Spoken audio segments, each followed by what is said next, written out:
You're a sight for sore eyes. I don't know about you, but I bumped into quite a few sin eaters out there.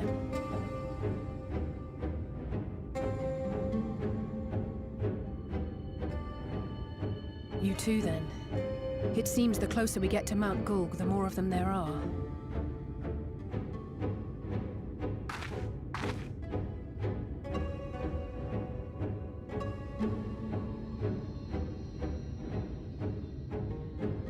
Looks a lot bigger from here, doesn't it? If I were Vorthri, the first thing I'd do is surround myself with as many sin eaters as I could lay my hands on.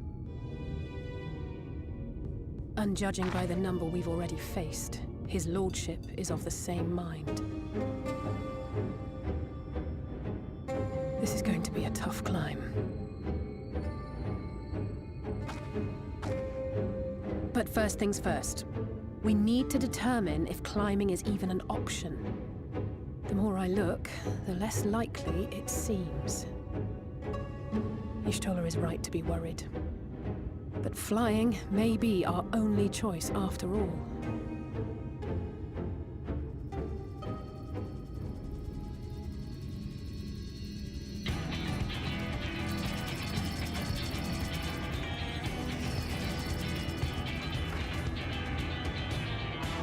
There you are.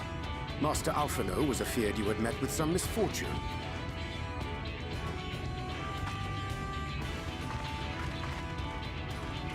Urianger. And you too, Exarch. What brings you here? I wish to observe the final struggle with my own eyes. I arrived at Bottom Rung too late to accompany you, but I was in time to join Urianger and the others. Come, let us see how this unfolds.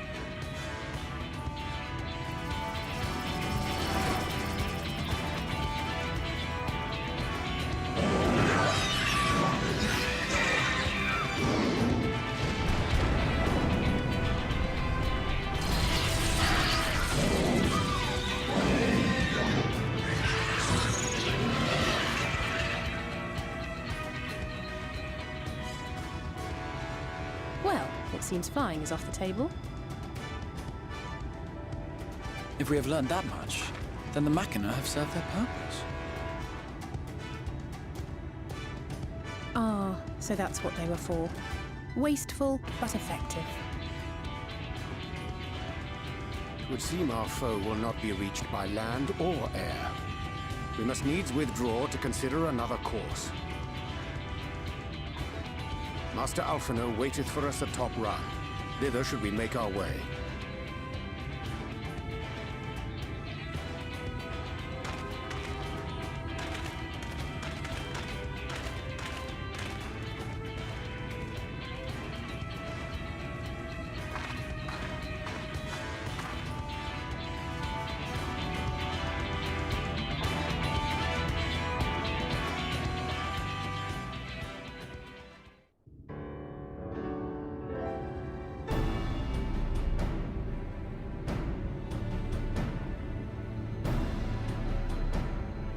In short, there's no path, and the sky is thick with Vorthri's winged devils. We might consider Amaro, but without extensive training, we cannot hope to contend with the Eaters. Yulmor's airship fleet, meanwhile, consists solely of transport vessels ill-suited for battle. And without the expertise of one such as Cid, we are in no position to attempt a refit.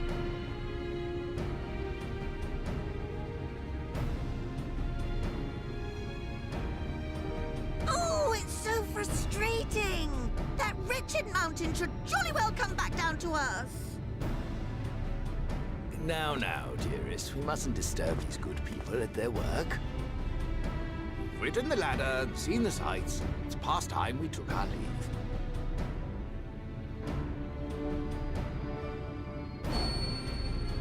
The lady may well have the right of it.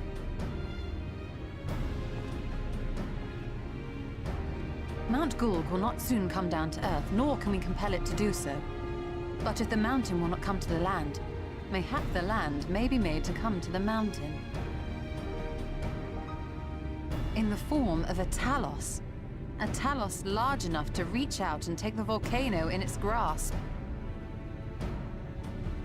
To build such a golem would be an onerous undertaking indeed. Yet the principle seemeth sound in itself. Boulder Dash! No one has ever made one even half that size. Leaving aside the small matter of logistics, which, by the way, would be no small matter, the design would be unimaginably complex. Though, I suppose, if its only function is to cling to the ruddy mountain, perhaps it needn't be. Solid base, firmly rooted to the ground, sacrifice mobility to simplify the construction, reducing materials required.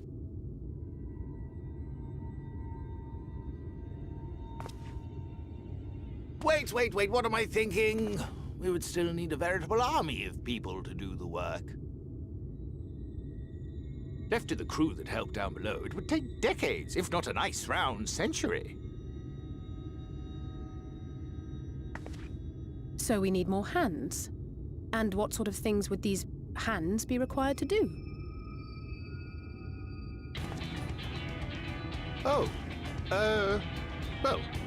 Let's see.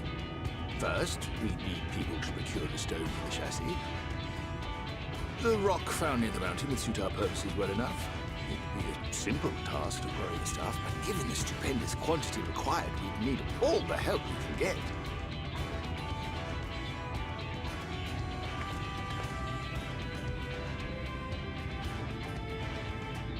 We have friends amongst the miners of Armorain. I will go and petition their aid. While you do that, I'll make for Mordsuk. I'm sure I'll be able to drum up some support. Then I shall return to Calusia. From fishers to carpenters, Yulmore is home to all manner of talented folk. I dare say their skills will avail us. Is there anything else you need?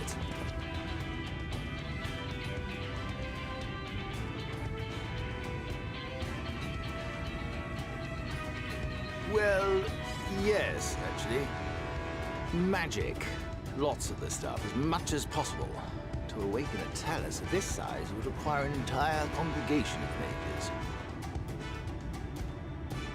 Many among the Knights Blessed are gifted in the arcane arts. I will recruit them to our cause. The Fey folk, too, possess surpassing aptitude in magics. Yet they are not wont to cooperate in the endeavors of men. Leastwise, not without making all manner of mischief. That being the case, I would instead call upon the people of the Crystarium, with thy permission, Exarch. We are at your disposal, as are our Amaro and Chocobos. I'm sorry. You mean to tell me you can call on not only the people of Yulmore and the Crystarium, but the Knights Blessed and the Maul, and even those miners? But that's just about everyone in Ballynorvrand. Who are you people?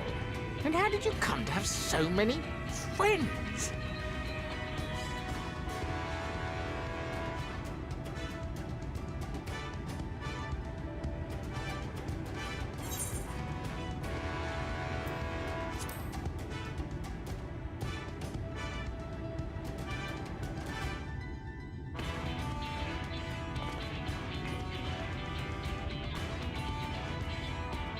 Oh, dearest, have you forgotten already? Alfino told us that when we first met. Actually, that may not have been... never mind.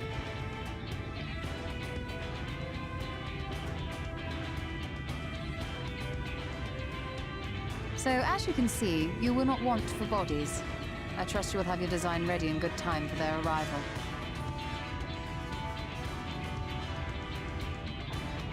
Norvrant is counting on you, heir to Daedalus Stoneworks.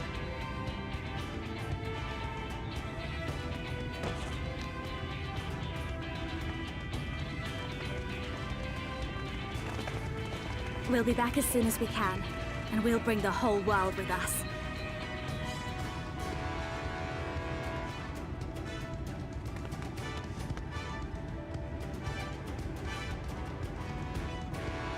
I take it we will be assisting Master Chai, though I am quite sure he has everything under control.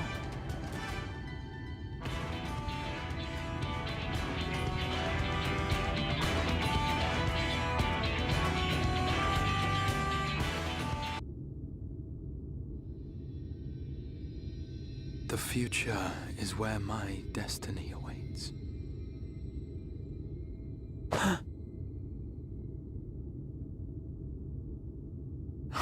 Forgive me, I was lost in a dream. I needed some fresh air and thought to rest for a moment. It would seem I am more fatigued than I realized. Too much time away from the tower, I fear. It drains me, leaves my body frail and weak. Though, in truth, it is debatable whether I can still call this my body.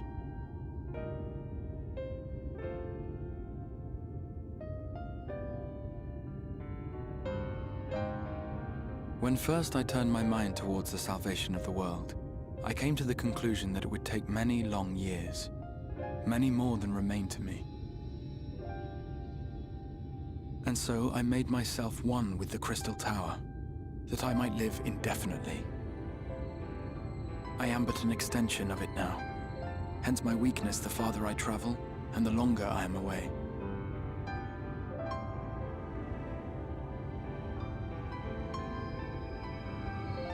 It has been quite a journey. But thanks to you, the end is in sight. My wish will finally be fulfilled. How goes the construction effort?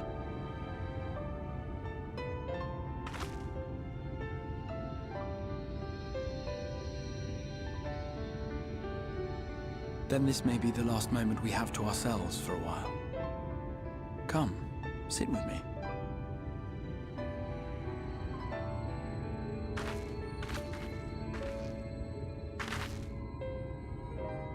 Tell me, when all of this is over, what will you do?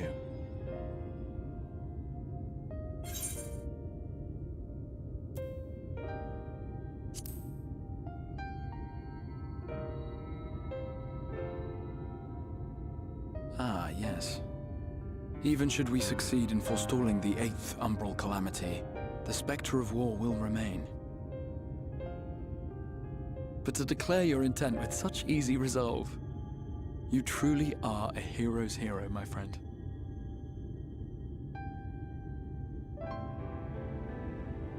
But whatever it is you decide to do, I have every confidence that you will do well. For you have the strength to forge your own path. You will leave countless lives better than you found them, and the souls you touch will never forget your kindness.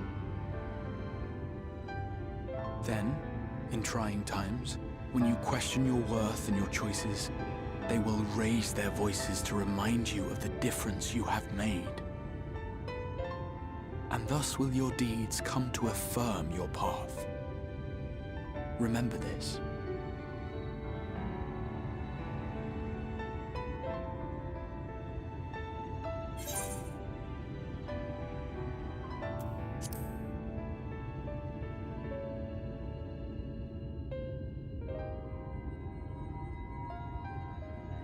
When this is over, indeed. I once told you that there are things we can ill afford to lose. Things, I said, though in truth I spoke of a person. One who is unaware of the full extent of my plans. Though she deserves to know, I have good reason to keep my counsel. I have come to terms with this in my mind. Yet my heart yearns to lay everything bare. For she is my inspiration, and I would give much and more for the chance to speak with her as friends, with no thought of concealment. Should she indulge me with her tales, I would regale her with my own, about my efforts in Northrend, perhaps. Though, ultimately, that tale is more yours than it is mine. Then, I would ask her about her next adventure, And if she should wish me to be a part of it, oh, how happy it would make me. Together we would travel the lands and cross the seas and take to the skies upon the eternal wind. My heart swells simply to imagine it.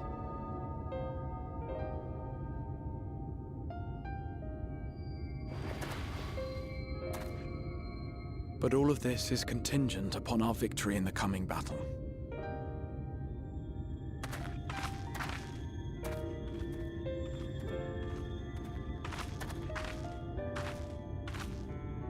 The people of this world have entrusted their hopes to us. We cannot fail them. Nor those who roused me from my slumber. Thank you for your company, my friend. Let us return to Amity.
Word from the Exarch.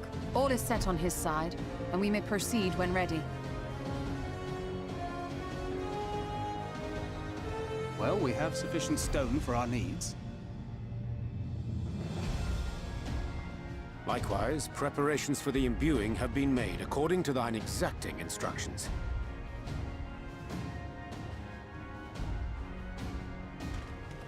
Then you need only say the word. Let us begin. See that everyone is in position. We shall catch Vorthri, mountain and all.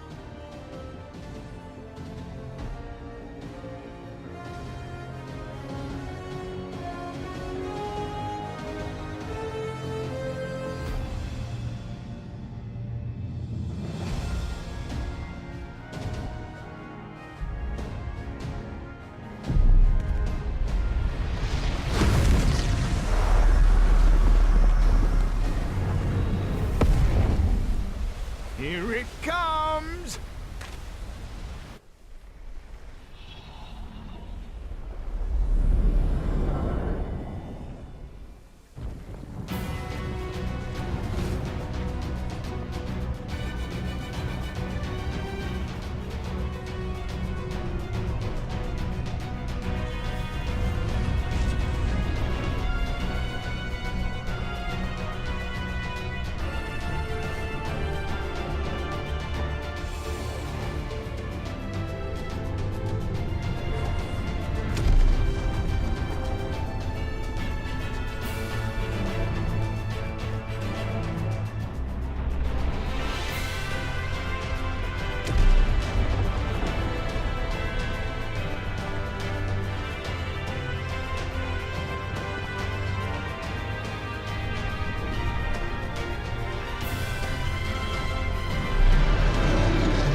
You've not lost your touch, you clever old bugger!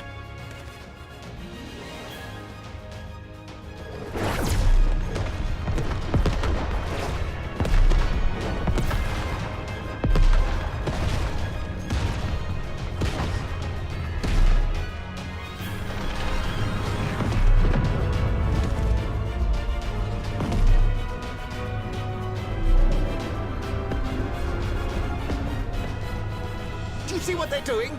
If its hands are damaged, it won't be able to cling to the mountain. Oh, I knew this was a terrible idea. Vorthri marshals the Eaters to his defense. This was only to be expected.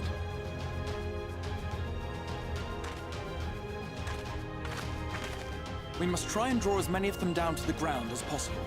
It may not be enough, but we have no other choice.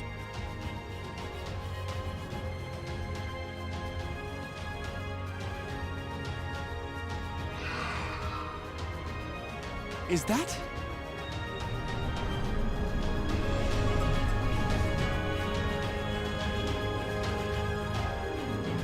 Such a heartless thing, our sapling. It's cold and cruel and heartless. Summon us in times of need, we expressly said. Yet what should we find but the final battle joined without so much as a whisper of our name?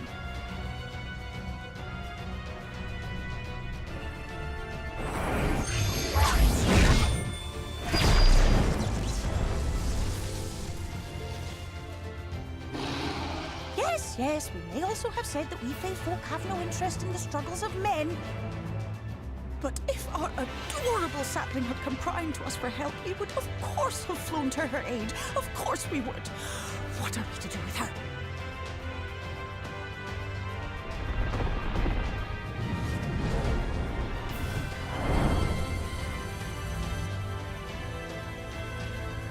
We are so very, very sad. You will play with us. Cheer us up again!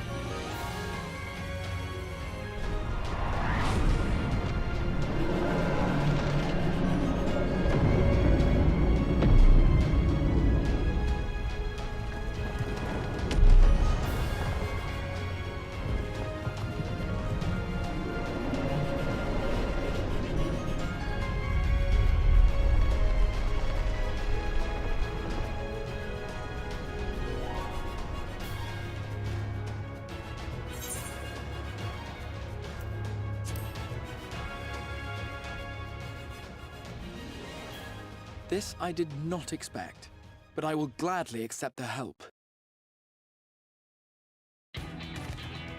I will send word to Y'shtola and the others. Join them at the foot of Mount Gulg and be ready to make the ascent.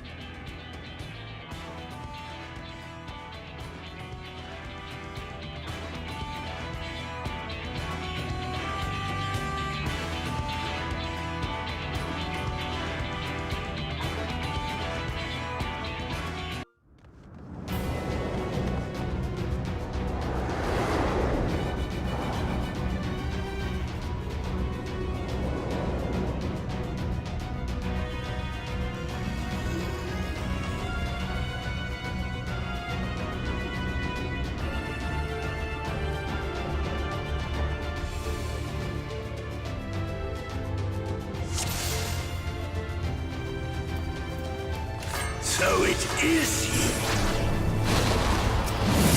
You will not defile my new paradise.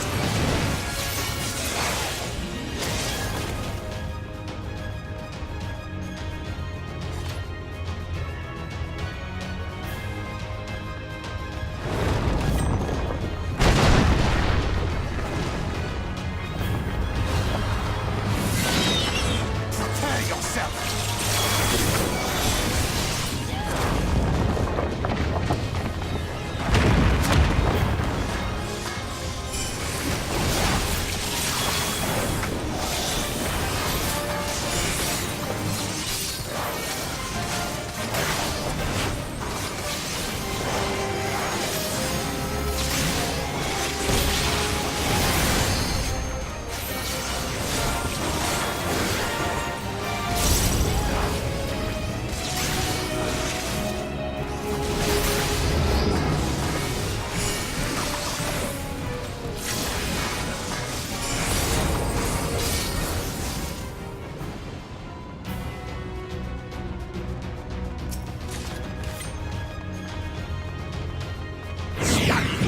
Like debate like insects! I will not suffer it!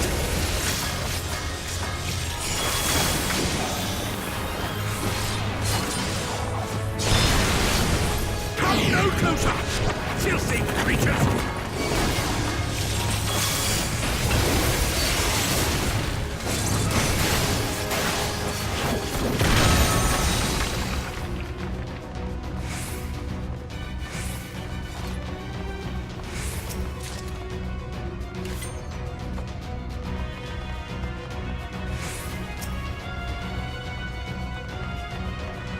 Prepare yourself!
Righteousness will prevail!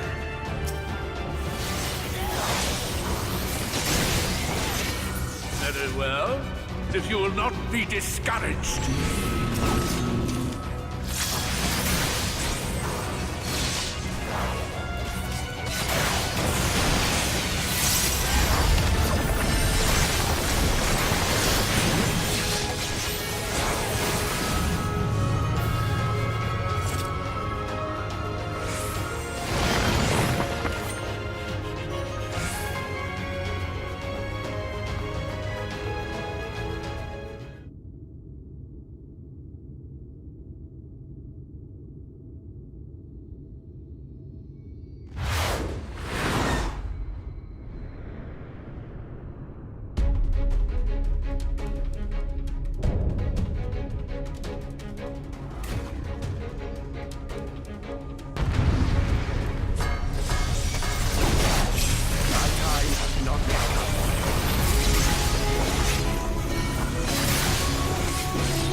Keep your guard up!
The end is near, my friends. We have found Vorthri's hiding place. Unrepentant villains! Will you not be satisfied until you have brought disaster down upon your own heads? By your wickedness, you stand to gain naught ceaseless conflict.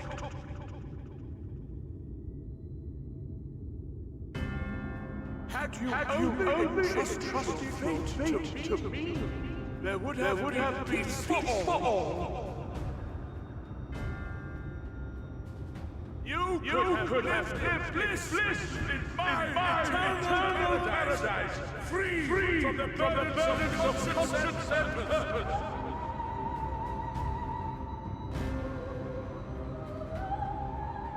Peace assumes many forms. And I do not doubt that you considered yours well worth the cost. I was even prepared to believe that the end might justify the means. Ignorant as I was, I had hoped that you might mend your ways and join hands with us. That we might strive together for the happiness of all. But no more. Your actions cannot be reconciled with your words. Peace for all, you say? Yet when you were threatened, your first act was to sacrifice your own people in order to save yourself. If your paradise can be rebuilt so long as you alone survive, it exists not for the people. It exists solely for your twisted pleasure. Hear me, Vorthri. The people won't submit to your will, for we each have our own. I made a promise to a noble soul, a woman who saw fit to entrust me with her legacy, and I mean to keep it. Everyone who stands with us has something precious, something that they cherish and would die to protect. They know their own hearts. They know what they want for this world. And by lending their strength to our cause, they have spoken. No matter how hard you may try to bend the world to your will, we will never yield! Silence! Not another word!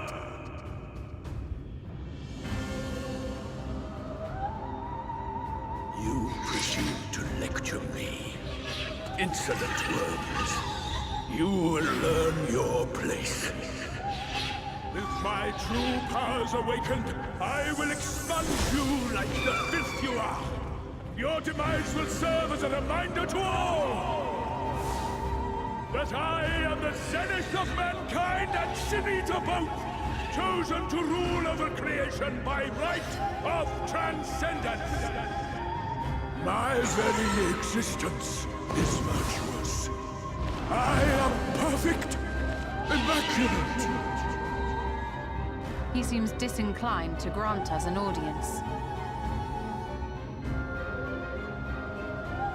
Find Vorthree. We will hold the Eaters here. Come! Let's finish this!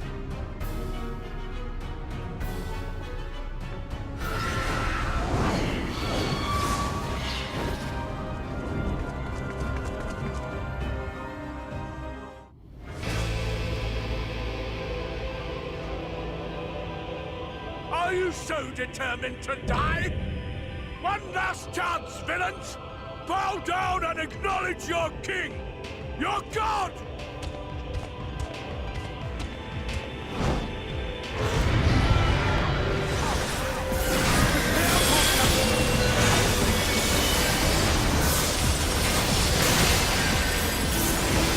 This will be a curse to me, my brother! Feast upon these villains and their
I see now. This is the passion of my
Why am I cast down? But it is you who are the villains.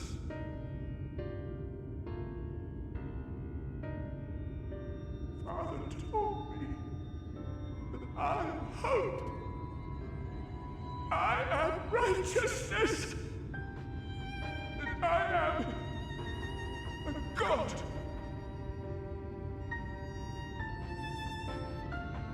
That is why I was born, as man and sin eater both.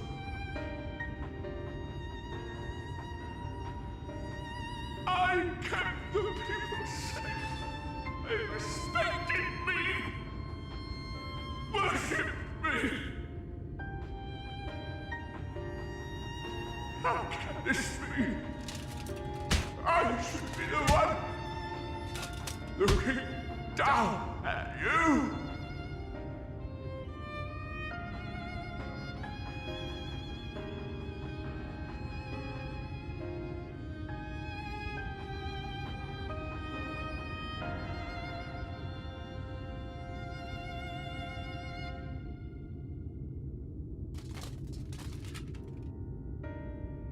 Help me, damn you!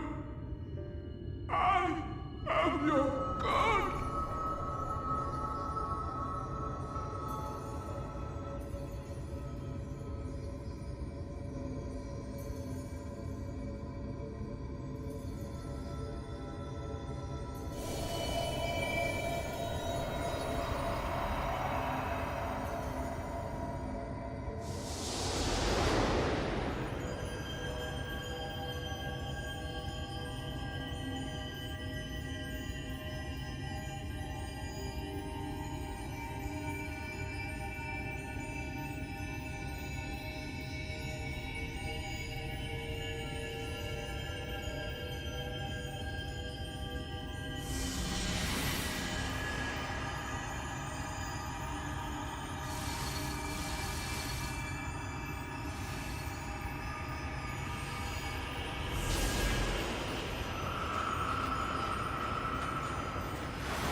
Look! The sky!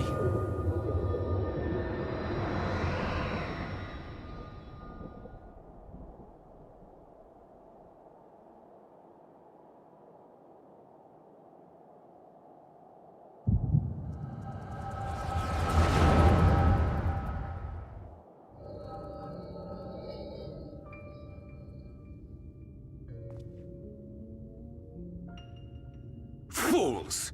Were it not for my decisive action, the whole city would have been overrun, razed to the ground. Yet they dare to complain about casualties? Spare me. I'll wager they were put up to it by those wretches who seek to usurp me. They're stirring up the citizenry. But if they think I will yield to the likes of them, they are gravely mistaken. To be subjected to such deplorable treatment, such ingratitude. You have my sympathies, sir. You do so much good for this city, and you could do so much more were you not surrounded by fools.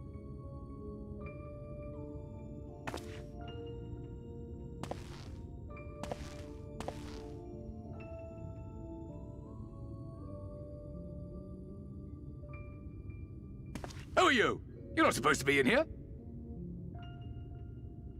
My apologies for the intrusion, but I come bearing a proposal, one that will ensure the longevity of your reign.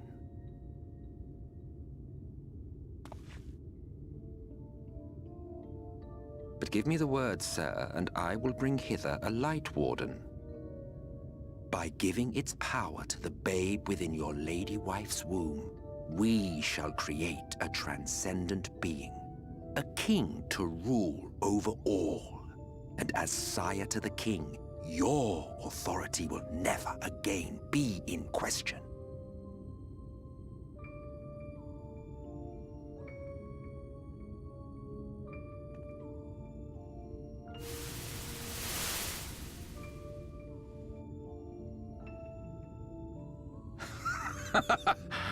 Amazing. Before my Vorthri, they behave as docile pets. With this gift, my line should be guaranteed power for perpetuity. We shall rule the whole world. By all means, sir. United under Yulmor's banner, men will cease fighting and abandon their ambitions. Thus, they will grow fat and complacent, and in their sloth, seal your supremacy.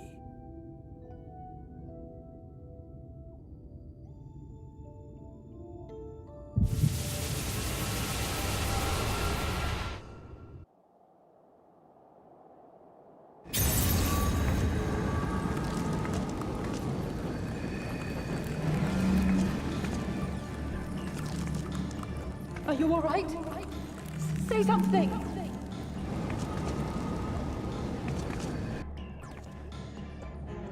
"12 Forfend. She cannot contain the light. She's beginning to turn. Urianger, if you've aught up your sleeve, now is the time.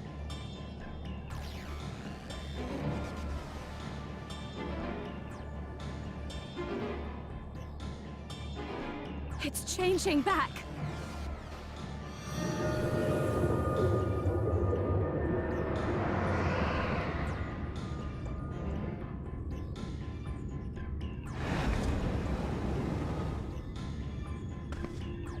The combined power of every Light Warden is too terrible a burden for any one soul to bear.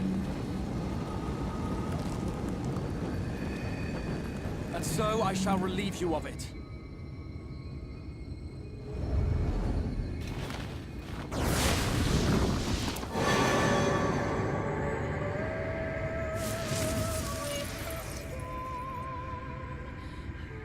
Exarch!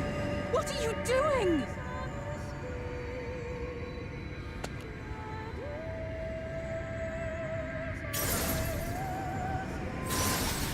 I will channel this profusion of power to the Crystal Tower and use it to travel to other worlds. As I have dreamed of doing ever since I first learned of their existence. Who would choose to remain here, in this dying realm, when they might go elsewhere and begin anew? Not I. And thus did I use you.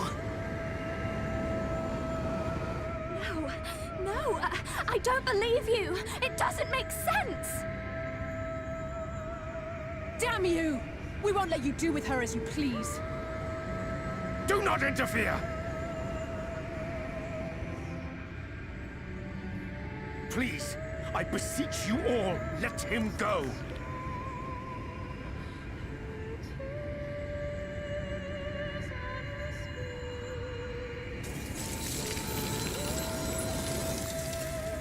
You knew of this, Urianger.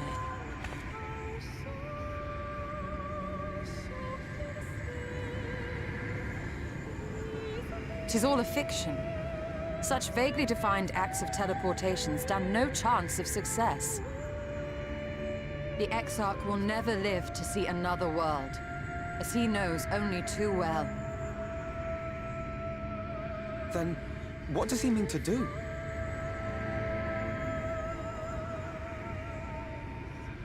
He means to take the light with him into the rift, where he will die. From the beginning, he intended to sacrifice himself to save our friend and Norvrend.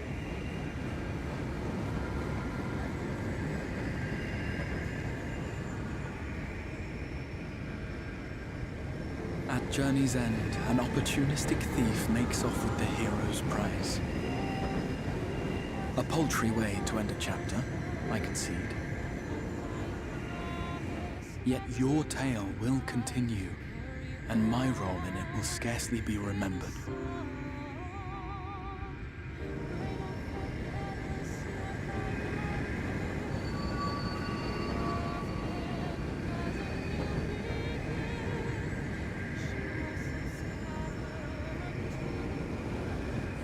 Worry not.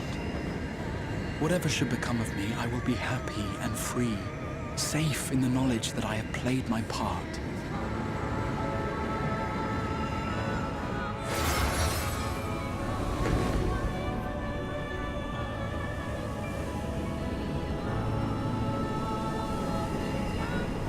Thank you for fighting for this world, for believing.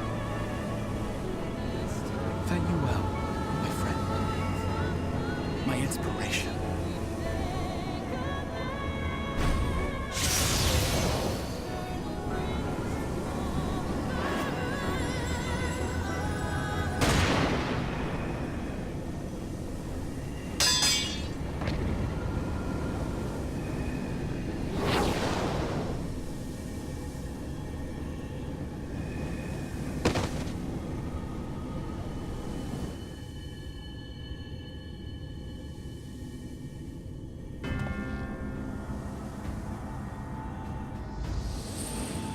Only those who possess the royal eye of the Allagan Imperial line are capable of controlling the Crystal Tower. Such individuals do not exist in the First. Therefore, in all likelihood, the Exarch arrived here with the tower. This much I had surmised, yet I could not discern his grand scheme. To think that he went through all this trouble for the sake of a single hero. It's almost admirable in its absurdity. Alas, it is not your grand scheme that will succeed, but ours. You bastard! Stay put. Your friend is still alive, but whether he remains so depends on you.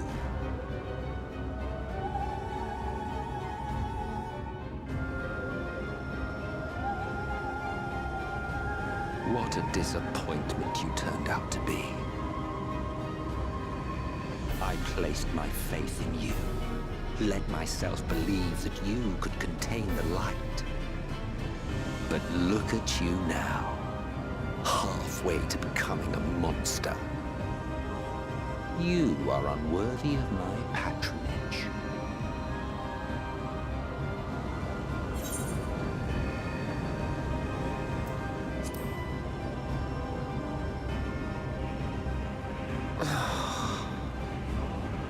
I am an Ascian. My heart's sole desire is to usher in the great rejoining. 100 years ago, I entrusted my comrade Logriff with the task of increasing light's sway over this world. This we sought to do by manipulating heroes. When that failed to achieve the desired result, I created Vorthri. But thanks to your meddling, that too has ended in failure. What was your true purpose in approaching us? By your 12, boy, have I not told you before that everything I said was the truth? You were specimens by which I might gauge man's potential as it stands. I genuinely had an interest in you, genuinely considered taking you on as allies. Provided she could contain and control the light. If not, then she, and by extension you, would be of no use to me. 'Twas as simple as that. So, we've been found wanting. How disheartening. But even had we fulfilled your conditions, there was no guarantee that we would cooperate. What then? Then I simply kill you all. At the very least, it would restore the world to the way it was before you went about trouncing Light Wardens willy-nilly.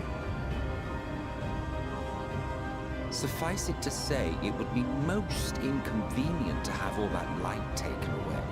And I would be lying if I were to claim his actions didn't have me worried.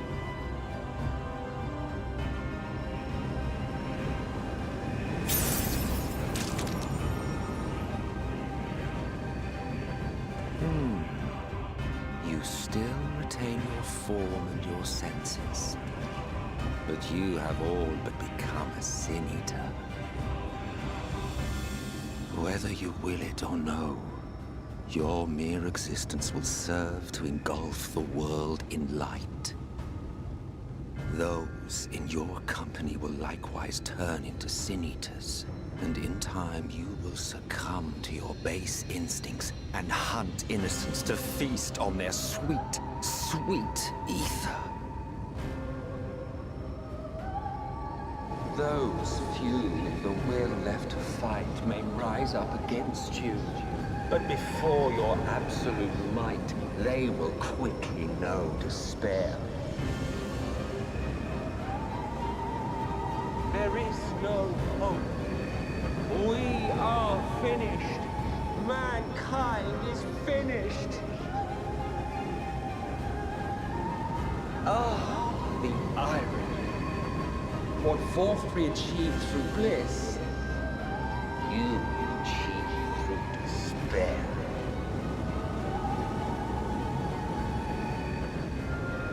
But I have overstayed my welcome. I shall look forward to seeing you bring the world to its knees, hero.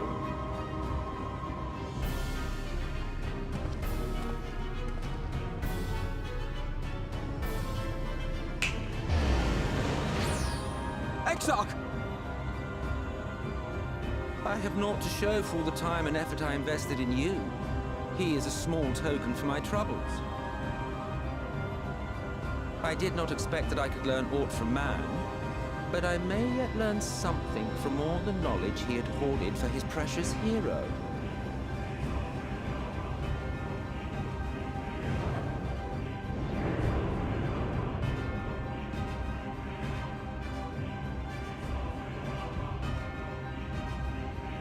I pity you, I do. Your friends are now your foes. If you do not kill them, they will kill you. When it all becomes too much to bear, seek me out at my abode in the dark depths of the Tempest. There, you may complete your descent into madness with some dignity, far from prying eyes.